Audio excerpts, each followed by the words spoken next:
Okay, आता ऐका. A pulleys and string are pass smooth and negligible mass दिलंय. आणि टू रिमेन इन इक्विलिब्रियम म्हणजे ही मोशन मध्ये नाही आहे. मग it is not moving just like previous problem.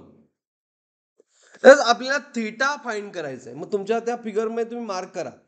Age here tension develop T because of mass M. इथं arrow draw करा. Same string same tension.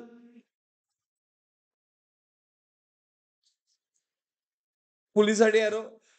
Tension on both side pulleys same म्हणून tension T. बरोबर. आणि here tension T कारण same string tension T. काल tension कसं mark केलं. Okay.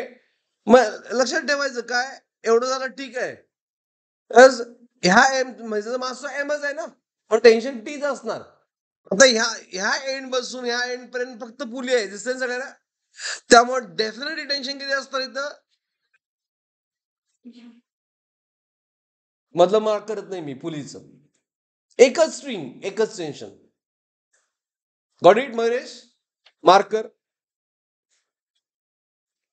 आता आपल्याला थीटा आणि इक्विलिब्रियम मधून हा असणार आहे theta. For equilibrium it is theta. Clear. आता मी एफबीडी ड्रॉ करतो. मी याला ए म्हणतो. काय FBD of A. FBD of ए. बघा लक्ष द्या. ए साठी पहिल्यांदा free body right.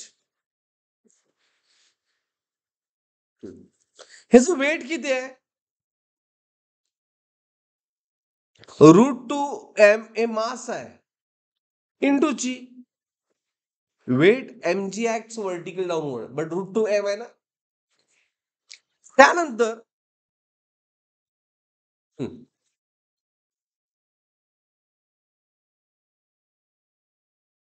Vertical line आहे आणि ह्या साईडला 2 रोप आहेत. आहेत का नाही. राईट. हा अँगल किती आहे थीटा. हा अँगल किती आहे थीटा. राईट. टेन्शन बोथ साईडला सेम कारण दोन्ही साईडला पुली एम आहे. ही बॉडी मोशन मध्ये नाही आहे. ही बॉडी मोशन मध्ये नाही. दोन्ही बॉडीसाठी जर मी साईडला मी ड्रॉ करवलोय. Okay. FBD of suspended body M. His mass acts vertical downward. Capital mg.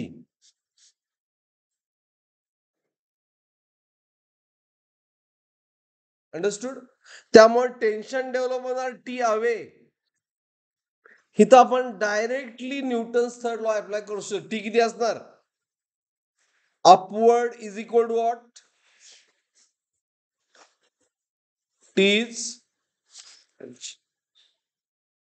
का केलं इथं मला टी ची व्हॅल्यू पाहिजे mg.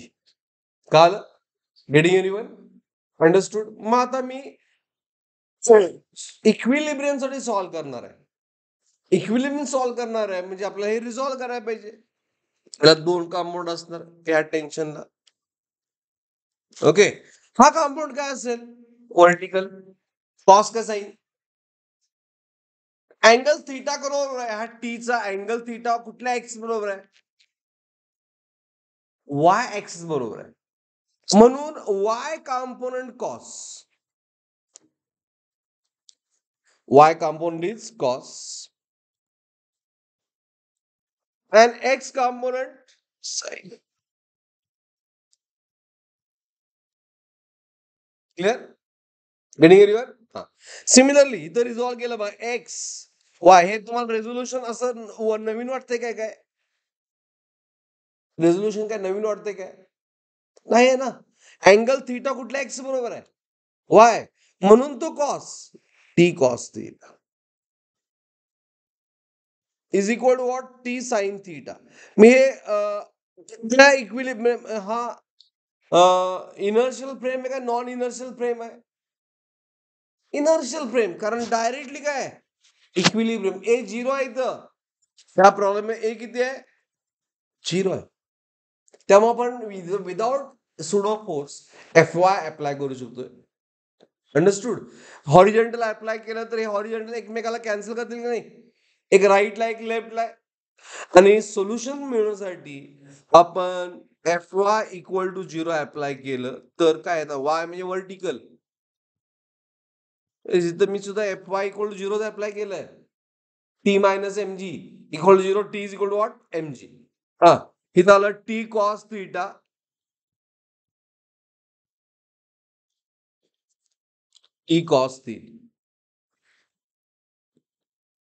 Plus T cos theta. सांगा तुम्ही, मला सांगा पुढं. आणि काय घ्यायला पाहिजे, फक्त वाय म्हणजे व्हर्टिकल का हॉरिझॉन्टल, वाय म्हणजे व्हर्टिकल का हॉरिझॉन्टल सांगा. म्हणजे सगळे व्हर्टिकल घ्यायला पाहिजे का नको, घ्यायला पाहिजेत ना. मग व्हर्टिकल कुठले कुठले आहेत, टी कॉस थिटा दोन्ही अपवर्ड आहेत ना, आणि एमजी डाऊनवर्ड. त्यामुळं it is a minus √2 mg. बरोबर. हा, टी कॉस किती झालं, 2T cos theta, right.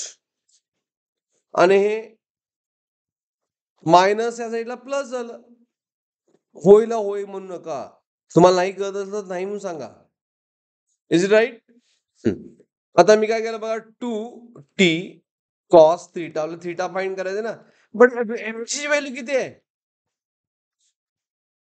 T. आणि त्यामुळे कॉस थिटा आलं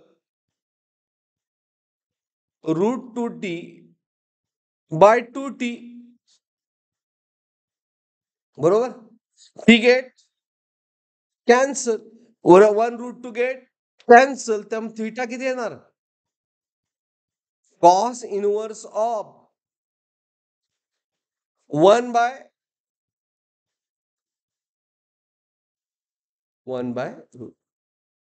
nothing but option D. Option D. Clear. Is it clear everyone. घ्या.